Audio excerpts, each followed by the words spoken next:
알겠습니다. 제공해주신 2부의 상세한 줄거리 개요에 맞춰 35천자 이상의 한국어 장편 소설을 다시 작성하겠습니다.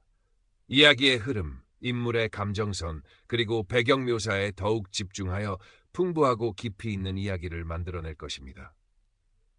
바람이 실어 나른 낙엽들이 텅 빈 마당 위를 정처 없이 뒹구는 늦가을의 오후였다. 경기도 양평, 아담한 정원이 딸린 단독주택의 거실 창가에 박서윤 60의 여사는 뜨개질하던 손길을 문득 멈추고는 창밖의 스산한 풍경을 물끄러미 응시했다. 희끗희끗해진 머리칼은 언제나처럼 단정하게 빗어 넘겨져 있었고 얇은 금태 안경 너머로 보이는 눈빛은 본래 온화했지만 지금은 깊이를 알 수 없는 쓸쓸함이 짙게 배어 있었다. 한평생 중학교 국어교사로 교단에 섰다가 몇 해 전 정년의 이름으로 물러난 후였다. 5년 전 지병으로 남편마저 세상을 떠나고 나니 한때 아이들의 웃음소리로 가득 찼던 집은 이제 그녀에게 너무 넓고 적막하게만 느껴졌다. 결혼하여 각자의 가정을 꾸린 두 자식은 분주한 도시의 삶에 쫓겨 안부 전화조차 뜸했고 이제 그녀의 일상에서 낙이라고는 손바닥만 한 정원을 가꾸거나 오래된 책장을 뒤적이며 빛바랜 문장들 사이를 헤매는 것뿐이었다. 할머니, 이것 좀 써보세요. 은빛 울림이라고. 요즘 어르신들 사이에서 엄청 인기 있는 SNS래요. 여기에 글도 올리고 댓글로 다른 분들이랑 이야기도 나누고 친구도 사귈 수 있다니까요. 한 달여 전 모처럼 주말을 맞아 집에 들렀던 손녀딸이 호들갑을 떨며 그녀의 구형 스마트폰에 익숙지 않은 이름의 앱을 설치해주고 떠났다. 저 며칠간은 복잡하고 낯설기만 해서 거들떠보지도 않았다. 하지만 무료함이 뼛속까지 스며드는 어느 날 오후 적적함을 견디다 못한 그녀는 마지못해 조심스러운 손길로 앱 아이콘을 눌렀다. 서툰 솜씨로나마 젊은 시절 즐겨 썼던 자작시 한 편을 떨리는 마음으로 올리고 나니 며칠 뒤 강지훈이라는 생경한 닉네임으로 댓글 하나가 달렸다. 알림음이 유난히 크게 울렸던 것 같았다. 서윤님의 시에는 영혼을 울리는 깊이가 느껴집니다. 마치 제 마음속 풍경을 그대로 옮겨놓은 듯하여 한참을 머물다 갑니다. 그의 프로필 사진 속 남자는 50대 후반에서 60대 초반쯤으로 보이는 중후하면서도 지적인 인상을 풍겼다. 잘 다려진 듯한 고급스러운 재킷에 단정하게 맨 넥타이, 그리고 얼굴의 반을 가리는 멋스러운 안경 너머로 온화한 미소를 띠고 있었다. 자신을 해외에서 오랫동안 큰 사업체를 운영하다가 이제는 모든 것을 정리하고 은퇴한 후 고국으로 돌아와 조용한 전원 생활을 즐기고 있는 사람이라고 짧게 소개했다. 서윤은 이유를 알 수 없는 두근거림을 느꼈다. 비슷한 연배에 비슷한 감수성을 지닌 듯한 그의 존재가 마치 마른 가지에 핀 한 송이꽃처럼 신기하고도 반갑게 다가왔다. 그날을 기점으로 강지우는 거의 매일 아침 해가 뜰 무렵과 저녁 노을이 질 시간에 맞추어 서윤에게 다정한 메시지를 보내왔다. 때로는 가슴을 적시는 서정적인 시 한 구절을, 때로는 마음을 편안하게 해주는 잔잔한 클래식 음악 링크를 공유하기도 했다. 서윤이 조심스럽게 교사 시절에 보람찼던 기억이나 먼저 떠나보낸 남편과의 애틋했던 추억을 이야기하면 그는 마치 자신의 일인 것처럼 깊이 공감하며 진심으로 귀 기울여주는 듯한 태도를 보였다. 무엇보다 그의 목소리가 그녀의 마음을 사로잡았다. 가끔씩 걸려오는 국제전화 너머로 들려오는 그의 차분하고도 감미로운 저음은 오랫동안 메말라 있던 서윤의 마음에 촉촉한 단비처럼 스며들었다. 서윤 씨의 글을 읽을 때마다 제 안에 잠들어 있던 순수한 감정들이 깨어나는 것을 느낍니다. 어쩌면 우리는 아주 오래전부터 예정된 운명이었을지도 모르겠습니다. 강지훈의 달콤하면서도 어딘가 모르게 슬픔이 묻어나는 듯한 속삭임에 서윤은 속절없이 빠져들었다. 이 황혼의 나이에 누군가에게 다시금 이토록 강렬한 설렘을 느낄 수 있다는 사실 자체가 믿기지 않았다. 그녀는 어느새 그를 자신의 마지막 로맨스, 하늘이 내려준 운명의 상대라고 여기기 시작했다.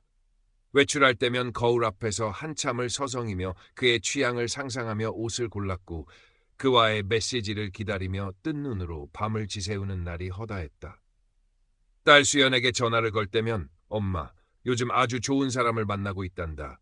내 아빠 이후로 처음이야라며 소녀처럼 수줍게 행복감을 감추지 못했다. 수연은 정말 잘 됐네요, 엄마. 그동안 얼마나 외로우셨어요. 좋은 분이면 한번 모시고 집에 오세요라며 처음에는 어머니의 뒤늦은 연애를 진심으로 응원했다. 그러던 어느 날 강지우는 평소보다 훨씬 어둡고 가라앉은 목소리로 전화를 걸어왔다. 서윤 씨, 사실은 제가 오래전부터 남몰래 후원해오던 아프리카 빈민촌 아이들을 위한 학교 건립기금에 갑작스러운 문제가 생겼어요. 제가 믿고 맡겼던 현지 책임자가 자금을 횡령하고 잠적해버렸습니다. 당장 다음 주까지 긴급하게 300만 원 정도가 필요한데 지금 제가 해외에 묶여있는 자금이 있어서 바로 해결하기가 어렵습니다. 정말 염치 없지만 서윤 씨께 잠시만 손을 벌려도 될까요? 며칠 안에 반드시 몇 배로 돌려드리겠습니다. 제 모든 명예를 걸고 약속드립니다. 서윤은 순간 심장이 덜컥 내려앉는 것 같았다. 얼굴 한번 본 적 없는 사람에게 그것도 결코 적지 않은 돈을 선뜻 빌려준다는 것이 아무래도 마음에 걸렸다. 하지만 그의 절박하고도 진심 어린 목소리, 그리고 아이들을 위한 학교 건립이라는 숭고한 명분에 마음이 약해졌다. 평생을 아이들을 가르치며 살아왔던 그녀 아니던가. 그리고 무엇보다 그를 실망하게 하고 싶지 않았다. 이 관계가 틀어질까 두려웠다. 며칠 밤낮을 고민하던 서윤은 결국 남편이 남겨준 유산 중 일부가 들어있는 비상금 통장에서 떨리는 손으로 300만 원을 찾아 그가 알려준 낯선 이름의 계좌로 송금했다. 돈을 보냈다는 메시지를 확인한 강지훈은 거의 울먹이는 목소리로 정말 감사합니다, 서윤 씨. 당신은 제 생명의 은인이자 제 마지막 희망입니다. 이 은혜는 하늘에 맹세코 평생 잊지 않겠습니다라며 연신 감사를 표했다. 서윤은 오히려 자신이 더 큰 감사를 받은 것처럼 가슴이 벅차오르며 눈시울이 뜨거워졌다. 그에게 미약하나마 도움이 될 수 있다는 사실이 마치 자신이 세상에서 가장 가치 있는 존재가 된 것처럼 느껴졌다. 그러나 그것은 결코 끝이 아니었다. 불과 며칠 뒤 강지훈은 갑자기 몸에 이상이 생겨 현지 병원에 입원했는데 외국인이라 보험 처리가 안 되는 항목이 너무 많아서 급하게 검사비와 초기 치료비가 필요하다며 다시 500만 원을 다급하게 요구했다. 그의 목소리는 금방이라도 숨이 넘어갈 듯 위태로웠다. 서윤은 가슴이 철렁했지만 그의 안위가 걱정되어 다른 생각을 할 겨를도 없이 돈을 붙였다.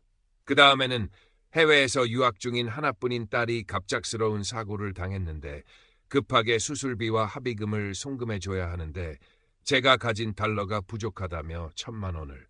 또 그 다음에는 진행 중이던 자선사업과 관련해서 갑자기 현지 정부로부터 막대한 세금 폭탄을 맞았는데 해결하지 못하면 모든 것이 물거품이 되고 저 또한 구속될 위기에 처했다며 이전과는 비교할 수 없이 훨씬 더 큰 액수를 요구해왔다. 돈을 요구하는 이유는 마치 마르지 않는 샘처럼 끝없이 이어졌고 그 액수 또한 눈덩이처럼 불어나 걷잡을 수 없이 커져만 갔다. 서윤은 남편이 남긴 유산 대부분을 이미 그에게 송금한 뒤였고 결국 자신의 얼마 남지 않은 퇴직연금 일부까지 해지하여 그의 요구에 응해야 했다. 돈을 붙일 때마다 가슴 한구석에서는 불안감과 의심이 독버섯처럼 피어올랐지만 강지훈의 눈물 어린 호소와 서윤 씨, 이번 일만 잘 해결되면 우리가 함께할 아름답고 평화로운 미래가 바로 눈앞에 펼쳐집니다. 스위스의 그림 같은 호숫가에 우리 둘만의 작은 집을 짓고 매일 아침 새소리를 들으며 함께 커피를 마시는 상상을 해보세요라는 달콤하고도 구체적인 약속에 이성은 속절없이 마비되곤 했다. 그는 서윤에게 세계 각국의 아름다운 풍경 사진과 함께 그곳에서 함께 보낼 황홀한 미래에 대한 계획들을 쉴 새 없이 속삭였다. 서윤은 그가 보내주는 사진들을 밤새도록 들여다보며 마치 자신이 이미 그곳에 가 있는 듯한 황홀한 착각에 빠져들곤 했다.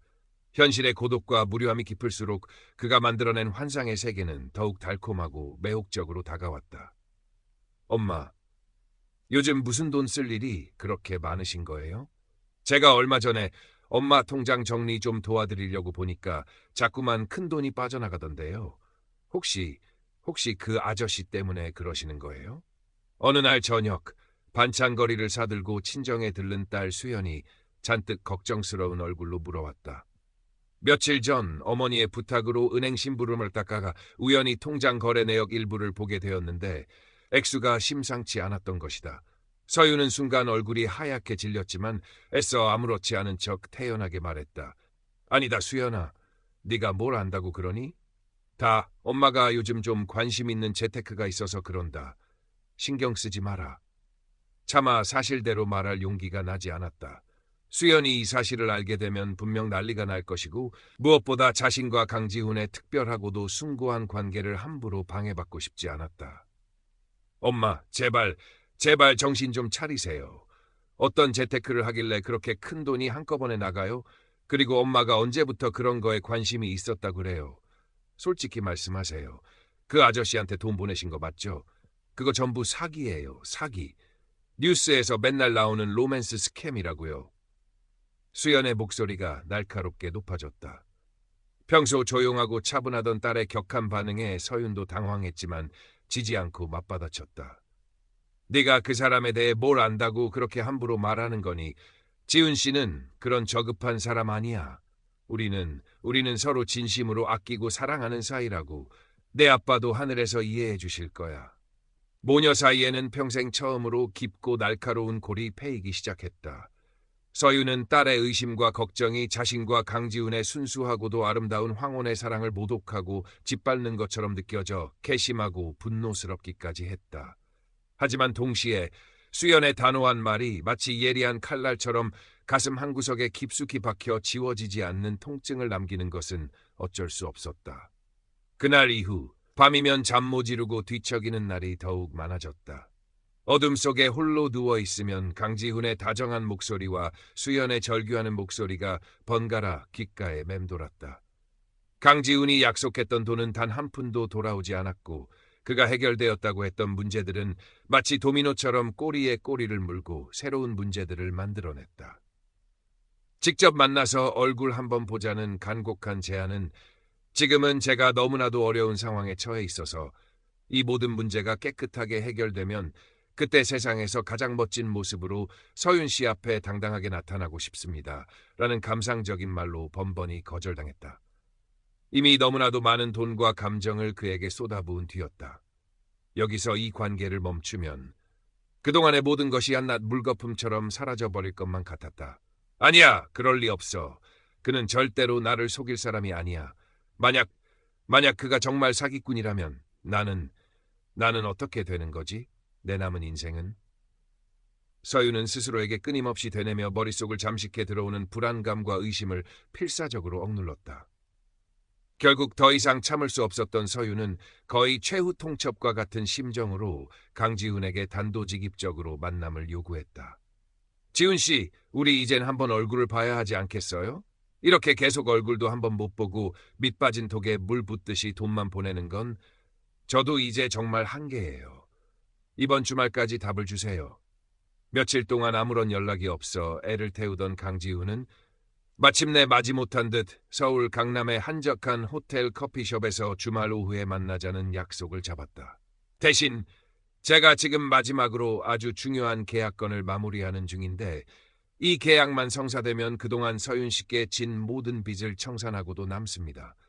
그러니 부디 제가 이 계약에 집중할 수 있도록 만나기 전까지 자잘한 문제들을 해결할 수 있도록 마지막으로 한 번만 더 재정적인 도움을 주시면 안 될까요? 이것이 정말 마지막 부탁입니다. 라는 말을 덧붙이는 것을 잊지 않았다. 서유는 그것이 마지막 기회이자 마지막 희망이라고 스스로를 설득하며 이제는 바닥을 드러낸 자신의 통장에서 또다시 적지 않은 돈을 인출하여 그에게 보냈다. 이것이 정말 마지막이기를 간절히 바라면서.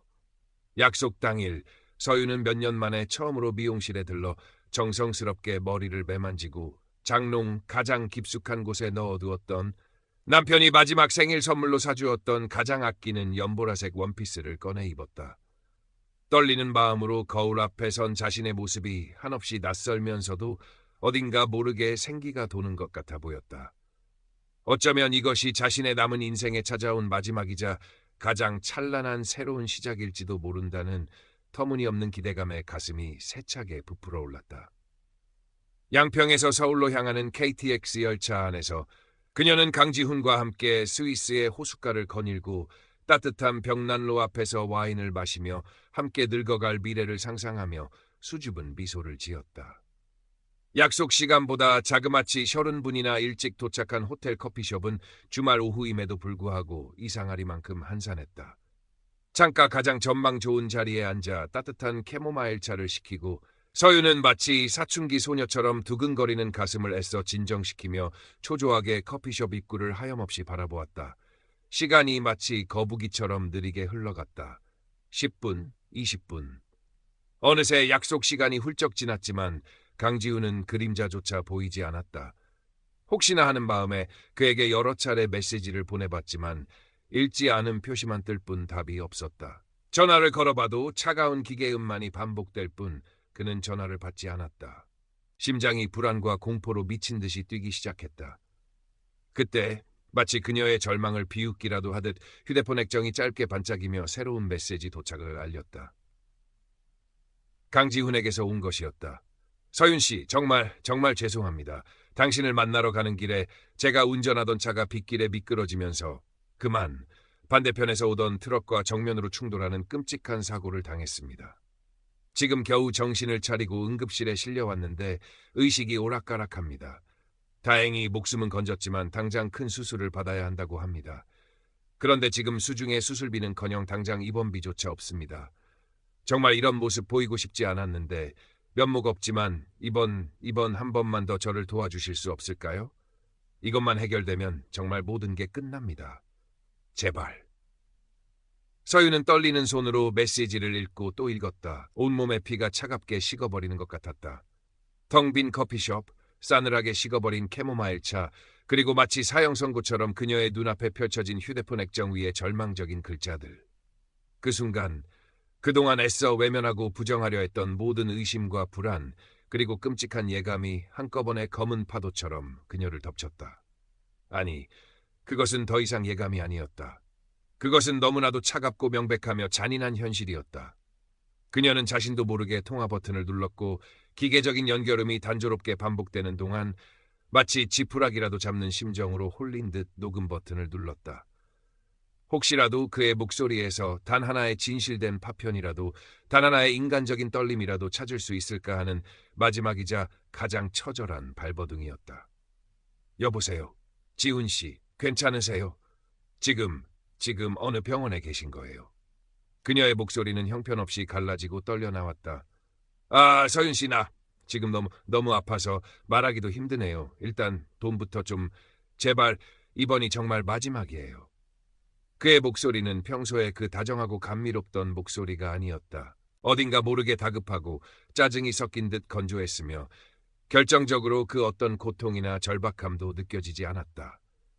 배경에서는 응급실의 부산함 대신 기묘할 정도의 정적만이 흘렀다. 서윤은 더 이상 아무 말도 할 수 없었다. 전화기를 떨어뜨릴 뻔한 것을 간신히 움켜쥐고 그녀는 텅 빈 시선으로 흙빛으로 변해버린 창밖의 풍경을 하염없이 응시했다. 조금 전까지만 해도 따스하게 느껴졌던 가을 햇살은 이제 그녀를 비웃는 듯 차갑고 잔인하게만 느껴졌다. 그녀의 마음은 이미 시베리아의 동토보다 더 황량하고 차갑게 얼어붙어 있었다. 망연자실한 채 유령처럼 집으로 돌아온 서윤을 본 딸 수연은 직감적으로 무언가 아주 큰일이 터졌음을 감지했다. 며칠 동안 식음을 전폐하고 방 안에 틀어박혀 넋나간 사람처럼 지내던 어머니는 결국 수연 앞에서 그동안 있었던 모든 일을 털어놓으며 어린아이처럼 목 놓아 통곡했다. 강지훈이라는 이름, 그와의 달콤했던 대화들, 끝없이 이어졌던 송금내역, 그리고 마지막으로 걸려온 그 냉담했던 전화까지. 수연은 분노와 안타까움, 그리고 어머니에 대한 원망으로 가슴이 미어지는 듯했지만 지금은 어머니를 일으켜 세우고 다독이는 것이 무엇보다 우선이라고 생각했다. 그리고 문득 어머니가 평소 교양 강좌를 듣기 위해 가끔 다니시던 양평 노인복지관에서 스마트폰 활용 교육 봉사를 하던 김영민 씨의 얼굴이 뇌리를 스치고 지나갔다. 언젠가 어머니가 그분 젊었을 때 아주 유능한 형사였다더라라고 지나가듯 말했던 기억이 떠올랐던 것이다. 다음 날 아침 수연은 거의 반강제로 서윤을 부축하다시피 하여 차에 태우고 김영민 씨를 찾아갔다. 복지관 한편의 작은 상담실에서 만난 김영민 씨는 조치하다 못해 거의 탈진 상태에 이른 서윤의 모습에 적잖이 놀란 듯했다. 서윤은 처음에는 수치심과 자괴감에 고개조차 제대로 들지 못하고 입을 열기조차 힘들어했지만 김영민 씨의 차분하고도 진솔하며 따뜻한 눈빛과 태도에 조금씩 마음의 빗장을 풀고 그간 겪었던 끔찍한 시간들을 하나씩 어렵게 털어놓기 시작했다. 강지훈과의 첫 만남부터 마지막 그 비정한 통화까지 모든 것을 남김없이 쏟아냈다. 수연이 미리 준비해온 서윤의 휴대폰에는 그동안 강지훈과 주고받았던 수많은 달콤한 약속의 메시지 기록과 처참한 송금 내역, 그리고 마지막 통화의 섬뜩한 녹음 파일이 고스란히 담겨 있었다. 김영민 씨는 마치 자신의 일처럼 안타까운 표정으로 서윤의 이야기를 끝까지 경청한 후 수연이 건넨 휴대폰 속의 자료들을 1시간 넘게 꼼꼼히 살폈다. 그의 미간에는 깊은 주름이 패였다. 모든 검토를 마친 그는 깊은 한숨과 함께 무거운 입을 열었다. 어머님, 정말 힘든 시간을 보내셨군요. 감히 상상조차 하기 어렵습니다. 이것은 너무나도 전형적이고 악랄한 로맨스 스캠 수법입니다. 그의 단호하고도 냉정한 진단에 애써 감정을 추스르려던 서윤은 결국 다시 한번 참았던 울음을 터뜨리며 무너져 내렸다. 김영민 씨는 서윤이 어느 정도 진정될 때까지 몰차 기다려준 후 강지훈이 사용했던 계좌가 전문 사기 조직들이 사용하는 대포 통장일 가능성이 매우 높으며 그가 프로필 사진으로 사용했던 인물 또한 인터넷에서 불법으로 도용한 사진일 것이라고 차분히 설명했다. 그는 즉시 경찰청 사이버 수사대에 근무하는 옛 후배에게 전화를 걸어 강지훈 명의의 계좌와 프로필 사진의 실제 출처를 신속하게 확인해 줄 것을 부탁했다. 결과는 김영민 씨의 예상과 정확히 일치했다. 강지훈 명의의 계좌는 이미 여러 건의 유사 금융사기 사건에 이용된 대포 통장으로 수사망에 올라 있었고 그의 프로필 사진은 수년 전 동유럽의 한 시니어 모델 에이전시 웹사이트에 게시되었던 무명 모델의 사진을 교묘하게 편집하여 도용한 것이었다. 모든 것이 치밀하게 계획되고 조작된 추악한 거짓의 탑이었다. 서윤은 눈앞에 펼쳐진 냉혹하고도 반박할 수 없는 증거들 앞에서 더 이상 아무 말도 할 수 없었다. 평생을 정직하고 성실하게 그리고 교사로서의 자부심을 가슴에 품고 살아왔던 자신이 이렇게 허무하고도 비참하게 한낱 이름 모를 사기꾼의 추악한 농간에 놀아났다는 사실에 참을 수 없는 격렬한 수치심과 자기 혐오가 온몸을 꿰뚫는 듯했다. 내가 얼마나 눈뜬 장님처럼 어리석었던가. 내 평생을 바쳐 모은 피 같은 돈, 먼저 간 남편이 내게 남겨준 그 소중한 유산까지. 나는 이제 어떻게 살아야 하나. 그녀는 상담실 바닥에 주저앉아 땅을 치며 어린아이처럼 절규했다. 그동안 애써 외면하고 부정하려 했던 진실의 엄청난 무게가 한꺼번에 그녀의 연약한 어깨를 무자비하게 짓눌렀다. 딸 수연은 차마 아무 말도 하지 못하고 그저 몰차 어머니의 떨리는 등을 토닥이며 함께 눈물을 흘렸다. 김영민 씨는 착잡하고도 안타까운 표정으로 서윤을 한참 동안 바라보다가 낮은 목소리로 말했다. 어머님, 제발 너무 자책하지 마십시오. 어머님께서 어리석거나 나약해서 이런 일을 당하신 것이 결코 아닙니다. 저놈들은 인간의 가장 순수하고도 연약한 감정을 파고들어 이용하는 용서받을 수 없는 악질적인 범죄자들일 뿐입니다. 지금이라도 이 끔찍한 진실을 알게 되신 것이, 그래서 더 큰 피해를 막을 수 있게 된 것이 어쩌면 불행 중 천만다행인지도 모릅니다. 그의 진심 어린 위로에도 불구하고 서윤의 마음은 쉽사리 진정되지 않았다. 송두리째 날아가 버린 막대한 돈도 돈이지만 그것보다 더 그녀를 고통스럽게 하는 것은 진심이라고 굳게 믿었던 그 모든 감정과 시간들이 한낱 거짓과 기만이었다는 사실, 그리고 송두리째 부정당해버린 자신의 어리석음에 대한 끝없는 절망감이었다. 마치 깊고 어두운 수렁에 빠져 허우적거리는 듯 도무지 헤어나올 길이 보이지 않았다. 그로부터 며칠 후 김영민 씨와 딸 수연의 끊임없는 설득과 도움으로 서윤은 마침내 용기를 내어 양평경찰서 사이버 범죄 수사팀에 사건을 정식으로 신고했다. 담당 형사는 이미 비슷한 사건들을 수없이 다뤄본 듯 익숙하면서도 안타까운 표정으로 서윤의 진술을 꼼꼼히 기록했다. 하지만 그는 로맨스 스캠 사건의 경우 범인들이 대부분 해외에 서버를 두고 점조직 형태로 치밀하게 움직이기 때문에 범인을 특정하거나 피해 금액을 회수하는 것이 현실적으로 매우 어렵다는 냉정한 이야기를 담담하게 전했다. 서윤은 이미 김영민 씨를 통해 어느 정도 예상했던 바였지만 막상 경찰의 입을 통해 직접 듣고 나니 가슴 한구석이 더욱 싸늘하게 식어오는 것을 느꼈다. 하지만 모든 신고 절차를 마치고 경찰서 문을 나서는 순간 이상하게도 마음 한편이 아주 조금은 가벼워지는 것을 느꼈다. 더 이상 혼자서 이 무거운 비밀을 숨기고 끙끙 앓지 않아도 된다는 안도감. 그리고 무엇보다 나는 어리석은 사람이 아니라 범죄의 피해자라는 사실을 공식적으로 인정받았다는 미묘한 해방감 때문이었을 것이다. 집으로 돌아온 서윤은 한동안 깊은 무기력감에 빠져 방 안에 틀어박혀 지냈다. 한때 애지중지 가꾸었던 정원에는 어느새 잡초가 무성하게 자라났고 집안 곳곳의 창문에는 세상과의 단절을 의미하듯 먼지가 뿌옇게 내려앉아 있었다. 밥도 제대로 먹지 않고 하루 종일 잠만 자거나 혹은 뜬 눈으로 밤을 지새우며 지나간 시간들을 후회하고 자책하기 일쑤였다.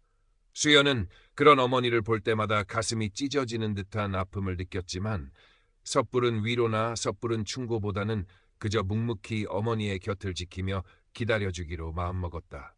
매일같이 시간을 내어 어머니 집을 찾아와 조용히 청소를 하고 따뜻한 음식을 만들어 함께 먹으려 했었다. 그러던 어느 화창한 주말 오후 수연은 작은 화분 몇 개와 꽃모종을 사들고 어머니를 찾아왔다. 엄마, 오늘 날씨가 너무 좋아서 예쁜 봄꽃 좀 사왔어요. 예전에 엄마가 정원 가꾸는 거 엄청 좋아하셨잖아요. 우리 오랜만에 같이 정원에 이 꽃들 좀 심을래요? 서윤은 아무런 의욕도 없이 마지못해 딸의 손에 이끌려 마당으로 나섰다. 아주 오랜만에 맨발로 밟아보는 마당의 촉촉한 흙냄새, 그리고 따스하게 온몸을 감싸는 봄 햇살이 한없이 낯설면서도 어딘가 모르게 포근하게 느껴졌다. 수연이 가져온 것은 펜지, 데이지, 물망초 같은 작고 소박하지만 생명력 넘치는 봄꽃들이었다. 서윤은 딸과 함께 나란히 앉아 작은 호미로 땅을 파고 조심스러운 손길로 여린 꽃모종들을 흙 속에 하나씩 옮겨 심었다. 부드러운 흙을 만지고 향긋한 꽃내음을 맡는 동안 지난 겨울 혹독한 추위 속에 꽁꽁 얼어붙었던 그녀의 마음에도 아주 조금씩 따스한 온기가 스며드는 것 같았다. 엄마, 이 꽃 이름이 뭔지 아세요? 희망초래요.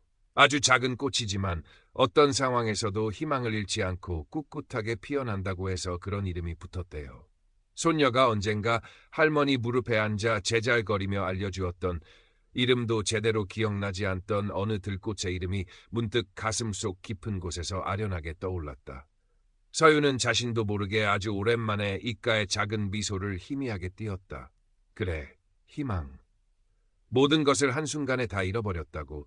내 인생은 이제 끝이라고 생각했지만 어쩌면 아직 모든 것이 완전히 끝난 것은 아닐지도 모른다는 아주 작은 불씨 같은 생각이 마음 한구석에서 조심스럽게 고개를 들었다. 그날 이후 서윤은 아주 느리지만 조금씩 일상의 기력을 되찾기 시작했다. 아침 일찍 일어나 가장 먼저 정원으로 나가 밤새 안녕했는지 꽃들에게 인사를 건네고 밀리고 밀렸던 집안일도 하나씩 다시 시작했다. 김영민 씨는 노인복지관에서 로맨스 스캠 및 다양한 온라인 금융사기 예방 교육을 이전보다 훨씬 더 강화했고 틈틈이 서윤에게 전화를 걸어 안부를 물으며 진심 어린 격려를 아끼지 않았다. 그는 어느 날 서윤에게 어머님의 고통스러운 경험을 익명으로라도 좋으니 다른 어르신들께 글로 공유해 주시면 어머님과 비슷한 상황에 처한 분들이나 잠재적인 피해를 막는데 정말 큰 도움이 될 겁니다. 라고 조심스럽게 제안했다. 서윤은 한참을 망설였다. 자신의 가장 아프고 수치스러운 치부를 다른 사람들 앞에 드러내는 것 같아 두렵고 망설여지기도 했지만 다른 누군가가 자신과 같은 끔찍한 고통을 겪지 않기를 바라는 마음이 그 두려움보다 조금 더 컸다. 결국 그녀는 떨리는 마음으로 작은 용기를 내어 자신의 이야기를 조금씩 글로 써보기로 결심했다. 따스한 봄 햇살이 온 세상에 가득한 어느 평화로운 오후, 서윤은 정성껏 가꾼 형형색색의 꽃들이 아름답게 만발한 정원 한가운데 놓인 낡은 나무 의자에 앉아 펜을 들었다. 그녀의 얼굴에는 여전히 지나간 시간의 슬픔과 상처의 그늘이 희미하게 남아있었지만 예전과 같은 깊고 어두운 절망감은 더 이상 찾아볼 수 없었다. 대신 오랜 풍파를 견뎌낸 고목처럼 잔잔한 평온함과 함께 앞으로 꿋꿋하게 나아가려는 조용하고도 단단한 의지가 그녀의 맑아진 눈빛 속에 고요히 담겨 있었다. 그녀의 하얀 종이 위 떨리는 펜 끝에서 새로운 이야기가 조심스럽게 시작되고 있었다. 그것은 한순간의 잘못된 선택으로 모든 것을 잃었던 한 인간이 겪어야 했던 상실과 배신의 처절한 아픔을 넘어 스스로를 용서하고 상처를 치유하며 마침내 새로운 희망을 향해 나아가는 한 인간의 소중하고도 값진 성장의 기록이었다. 창밖에서는 싱그러운 봄바람을 타고 알싸한 꽃향기가 그녀의 마음속 깊은 곳까지 은은하게 실려왔다. 마치 새로운 시작을 축복하듯이.